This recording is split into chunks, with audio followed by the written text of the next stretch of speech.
My name is Derek Lawson. I'm 39 years old.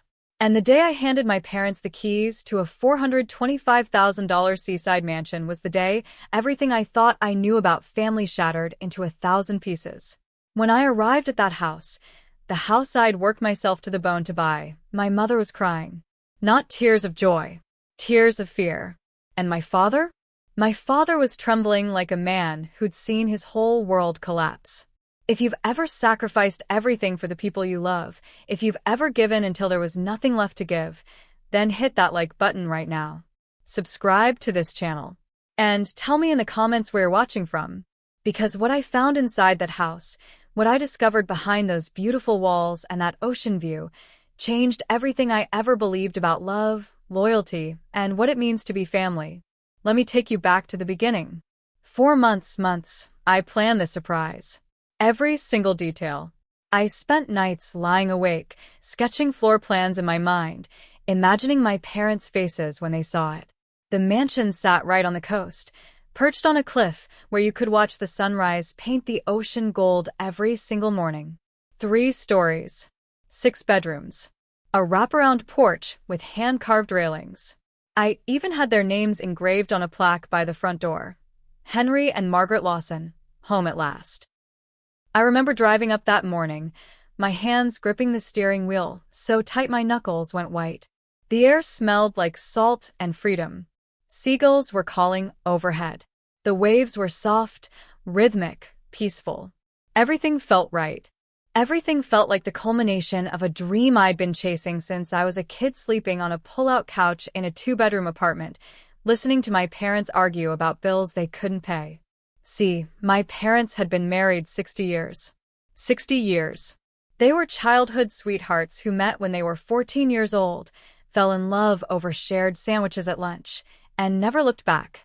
My father worked 3 jobs at one point just to keep the lights on. My mother sewed clothes for neighbors to make extra money. They taught me that hard work wasn't just about survival, it was about dignity. About looking yourself in the mirror and knowing you'd earned every single thing you had. So when I finally made it, when my business took off and I had money in the bank for the first time in my life, I knew exactly what I wanted to do. I wanted to give them the one thing they'd never had. Peace. A place where they could wake up without worrying. Where they could sit on the porch and watch the ocean and know that they'd made it. That all those years of sacrifice had been worth it. I spent 6 months preparing that house. I hired decorators to make it feel warm, lived in, like it had been theirs forever. I stocked the kitchen with their favorite foods. I filled the bookcases with novels my mother loved. I even had the guest bedroom painted the exact shade of blue my father always said reminded him of the sky on the day he proposed. And as I drove up that driveway, the keys heavy in my pocket, I felt something I hadn't felt in years. Pure, uncomplicated hope. I thought I was about to give my parents the gift of a lifetime. I had no idea I was walking into a nightmare. The front door was already unlocked when I got there. That should have been my first clue. I'd given my parents the only set of keys the day before, a private moment, just the 3 of us, where my mother had cried happy tears and my father had pulled me into the kind of hug that makes you feel like a kid again. So, why was the door open? I pushed it slowly, calling out, "Mom? Dad? You guys here?" Nothing. Just silence. The kind of silence that sits heavy in your chest and makes your instincts scream that something's wrong. I stepped inside. The foyer was exactly how I'd left it. Marble floors, a crystal chandelier catching the morning light, fresh flowers on the side table. But there was something off. Something I couldn't name yet. And then I heard it. Muffled voices. Footsteps upstairs. Laughter that didn't sound like my parents'. I walked faster now, my heart starting to pound. Mom. And that's when I saw her. My mother. Sitting on the edge of the couch in the living room, her hands folded in her lap, shaking. Not trembling a little. Shaking. Like she was trying to hold herself together, and failing. Her eyes were red and swollen. She looked up at me, and I saw something in her face I'd never seen before. Fear. "Derek," she whispered. But she didn't finish the sentence. She just looked away, toward the window. That's where my father was standing, facing the glass. staring out at the ocean like he was watching his whole life drain into it. His shoulders were slumped. His hands were clenched at his sides. And when he turned to look at me, I saw tears on his face. My father. The man who taught me never to cry in front of people. The man who'd worked until his hands bled and never once complained. "What's going on?" I asked. My voice cracked. What happened? Before either of them could answer, I heard footsteps on the staircase. Slow. Deliberate. And then I saw her. Nadia. My sister. She descended those stairs like she owned the place, a wine glass in one hand, her designer sunglasses perched on her head, even though we were inside. She was smiling. Not a warm smile. A smile that said she'd already won something I didn't even know we were fighting over. "Derek," she said brightly, like we were meeting for brunch. "Didn't expect to see you here so soon." I stared at her. "What are you doing here?" She took a sip of her wine. "What do you mean?" "I live here." "You what?" And that's when Gregory appeared behind her. Her husband. Tall, smug, with that same entitled look he always had. The look of a man who'd never worked for anything in his life and thought the world owed him everything anyway. He leaned against the banister, arms crossed, and sneered at me.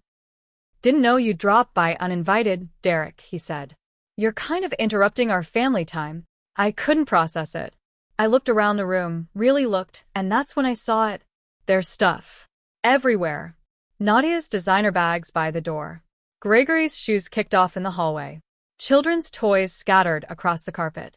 The kitchen visible through the archway, stocked with groceries I hadn't bought. They hadn't just visited. They'd moved in. I turned to my parents. "What is he talking about?" My mother's voice was barely a whisper. They said you gave them the house too." The words hit me like a freight train. "What?" Gregory stepped forward, and I swear to God, he had the audacity to look annoyed. "Look, man, we're grateful you included us in this. Real generous of you. But maybe next time, coordinate before showing up, yeah? You're stressing out Mom and Dad." I felt something break inside me. Not sadness. Not confusion. Rage. Pure, white-hot rage. "This house," I said slowly, my voice shaking, "is for them." I pointed at my parents. Not you. Not Nadia. Them. Gregory laughed. Actually laughed. That's not what Nadia said. "And honestly, dude, they're getting older. They don't need all this space. We've got kids. We need it more." He turned toward my father then, and what he did next made my blood run cold. He walked right up to him, my father, who'd worked his whole life, who'd sacrificed everything, and jabbed a finger toward the door. "You've had your turn, old man," Gregory said, his voice low and cruel. "This is my house now.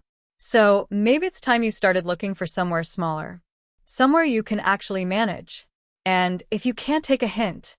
He leaned in closer. "I'll make you get out.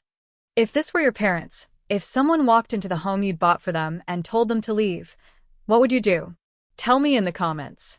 Because standing there, watching my father's face crumble, watching my mother sob silently on that couch, I didn't know if I should scream or cry or throw Gregory through the nearest window. All I knew was that everything I'd ever believed about my sister, about family, about the people you're supposed to trust, all of it was a lie.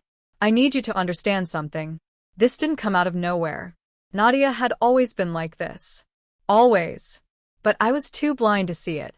Or maybe I just didn't want to. When we were kids, she was the golden child. The one who could do no wrong. She'd break something, blame me, and I'd get punished while she got hugs and sympathy. She'd steal money from my mother's purse and somehow convince them it was for something noble, something necessary. And they'd believe her. Every single time. I told myself it was because she was younger, that she needed more attention, that I was the big brother, so I had to be the strong one, the responsible one. I swallowed every injustice, every lie, every betrayal, because I thought that's what family meant.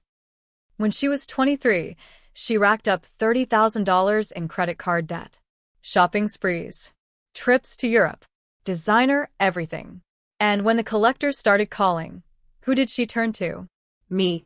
Not our parents, who would have told her to face the consequences. Me. Because she knew I'd cave. And I did. I took out a loan. Paid every cent, ruined my own credit for 2 years just to keep her from going under. Did she thank me? Sure. With a text message. THX bro, you are the best. Then there was her wedding. She wanted this massive, Instagram perfect ceremony. A venue by the water. A designer dress. A 7-tier cake. And our parents couldn't afford it. They were already stretched thin. So Nadia came to me again, tears in her eyes, begging me to help make her dream day come true. I sold my car. My car. The one thing I'd saved up for years to buy. And I gave her $15,000 for that wedding. I took the bus to work for 8 months afterward. And you know what Gregory said to me at the reception? He pulled me aside, champagne in hand, and laughed.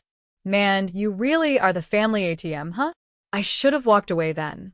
I should have seen it, but I didn't.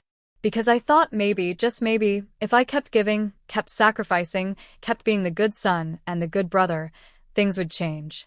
That Nadia would grow up. That Gregory would appreciate what I'd done. That my parents would finally see the truth. But they didn't. They couldn't.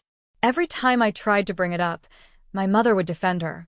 She's your sister, Derek. Family forgives. My father would sigh and say, she'll figure it out. Give her time. Time. I gave her 20 years of time. And all it did was teach her that she could take and take and take, and there would never be consequences. So when I bought that mansion for my parents, I thought maybe this would be different. Maybe this gift, this massive, undeniable act of love, would finally bring peace to our family. Would finally make my parents see how much I'd sacrificed for them. Would finally show Nadia that some things weren't hers to take. I was such an idiot. Because here's what I didn't tell you yet. When I bought that house, I wasn't naive. I'd learned my lesson over the years. So, I made sure to put security clauses in the property deed. I made sure the house was in my parents' names only. Only. No loopholes. No joint ownership. No way for anyone to swoop in and claim it. And I also did something else. Something I hadn't told anyone about yet. Something that would become very, very important. Ever done something from the heart, given everything you had, only to watch someone you love spit in your face and betray you? Drop a broken heart emoji in the comments if you know what I'm talking about. Because what came next didn't just hurt me. It broke me. But it also woke me up. I didn't sleep that night. How could I? Every time I closed my eyes, I saw my father's face. That look of defeat. Of humiliation. I kept hearing Gregory's voice. Get out before I make you. And I kept seeing Nadia on those stairs, sipping wine, smiling like this was all just a game she'd won. But the anger? The anger kept me awake. It burned through me like acid, eating away at every soft part of me that still wanted to believe in family and forgiveness, in second chances. By the time the sun came up, I wasn't the same person anymore. I got dressed slowly. Carefully. I made coffee, even though I didn't drink it. I pulled out a folder from my office. Thick, legal-sized, full of documents I'd hoped I'd never have to use. And I drove back to that mansion. When I walked in, they were all sitting at the dining table. Like a family. Like my family. Except I wasn't part of the picture anymore. Nadia was feeding her kids breakfast. Gregory was scrolling on his phone, feet up on one of the chairs. My parents sat at the far end, quiet, barely touching their food. The moment I stepped into the room, the air changed. Gregory looked up annoyed. Seriously? Again? I didn't answer him. I walked straight to the table, calm, controlled, and placed the folder down in front of everyone. The sound it made, that soft thud, was the loudest thing in the room. We need to talk, I said. Nadia rolled her eyes. Derek, if this is about yesterday. It is. I opened the folder. Inside was the property deed. The real one.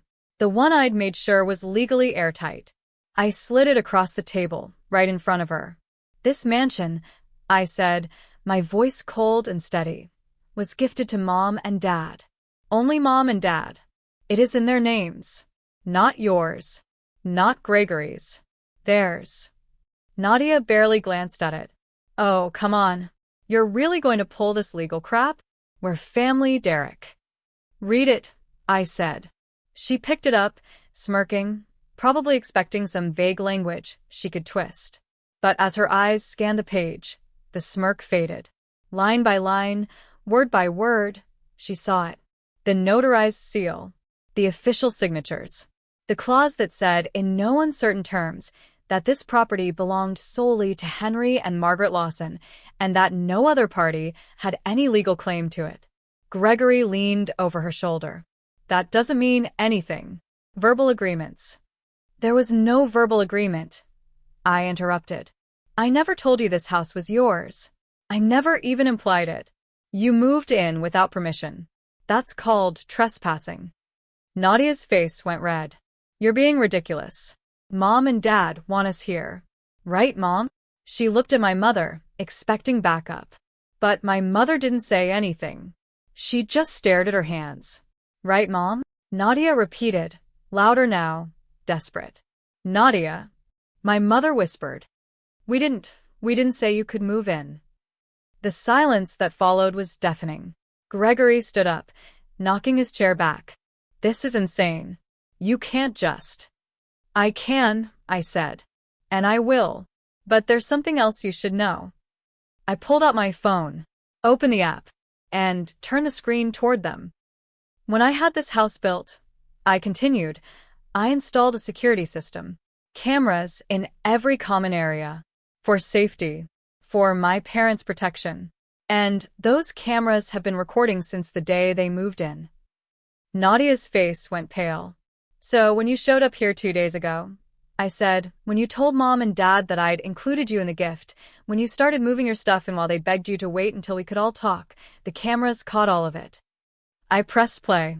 The video filled the small screen, but the audio was crystal clear. Gregory's voice. This place is ours now, whether he likes it or not. They're too old to fight us on it. Nadia laughing. He'll get over it. He always does. And then the part that made my stomach turn. Gregory, standing in my parents' bedroom, telling them, if you make this difficult, we'll have to consider moving you into a nursing home. For your own safety, of course. My father's voice shaking. You can't do that. Gregory, watch me. I stopped the video. The room was dead silent. Nadia's mouth was open, but no words came out. Gregory looked like he'd been slapped. I turned to my father, looked him dead in the eye. Dad, I said quietly, this house belongs to you. It was built for you. It was bought with money I earned so that you and Mom could finally have peace. And anyone who disrespects that, anyone who threatens you, manipulates you, or tries to take what's yours, does not deserve to be here. My father's eyes filled with tears. But this time, they weren't tears of defeat. They were something else. Something like relief. Gregory grabbed his jacket off the back of a chair. You know what? Fine. Keep your stupid house. We don't need your charity. Good, I said. Then get out. Nadia stood up, her face twisted in anger and humiliation. You're going to regret this, Derek. You hear me? You're going to regret this. No, I said. I don't think I will. She stormed out, her kids scrambling to follow her. Gregory slammed the door so hard a picture frame fell off the wall. And then it was just the three of us. Me, Mom, and Dad. The family I'd almost lost. If you believe respect is something you earn, not something you demand, if you believe justice matters, even when it's hard, then tap that like button right now. Because at that table, in that moment, justice didn't just show up. It sat down. And it stayed. The sun was setting by the time we finally sat down on the porch. The three of us. No cameras. No lawyers. No drama. Just us and the sound of the ocean. My mother sat in the rocking chair I'd picked out specifically for her, the one with the soft cushions and the armrests at just the right height. She was staring out at the water, her face calm for the first time in days. My father sat beside her, his hand resting on hers, and for a moment, they looked like the kids they must have been 60 years ago. Young. Hopeful. In love. I sat on the steps, my back against the railing, and watched the sky turn orange and pink and gold. Derek, my mother said softly, breaking the silence. She didn't look at me.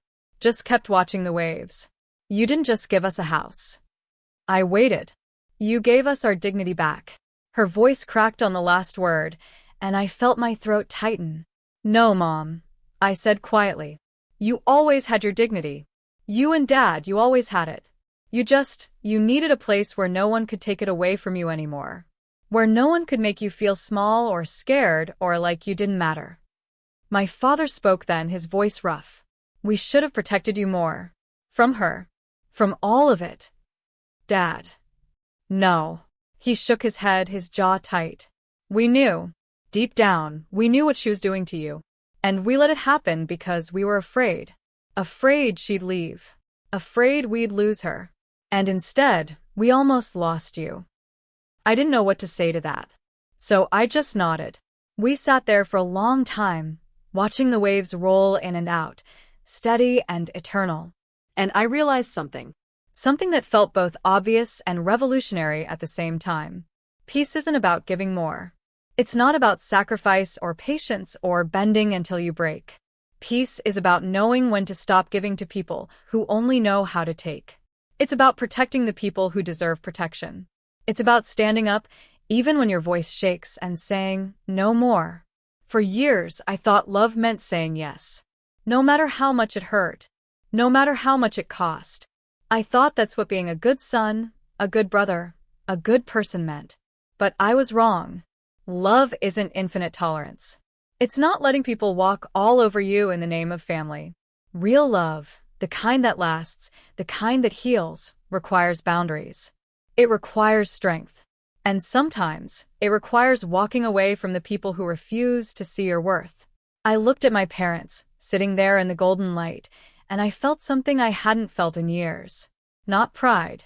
Not accomplishment. Just peace. You know what the crazy thing is? I said after a while. I spent my whole life trying to hold this family together. Trying to make everyone happy. And it wasn't until I stopped trying that I finally found the family that mattered. My mother smiled, and this time, it reached her eyes. We're proud of you, Derek. So proud. I nodded, blinking back tears I didn't want to shed.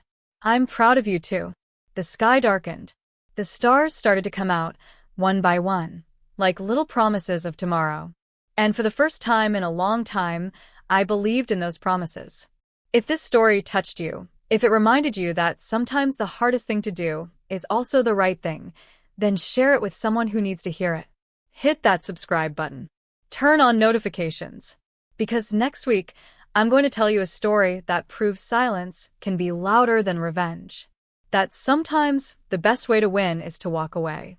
My name is Derek Lawson. I'm 39 years old, and I finally understand what it means to be free. Thank you for listening. I'll see you in the next one.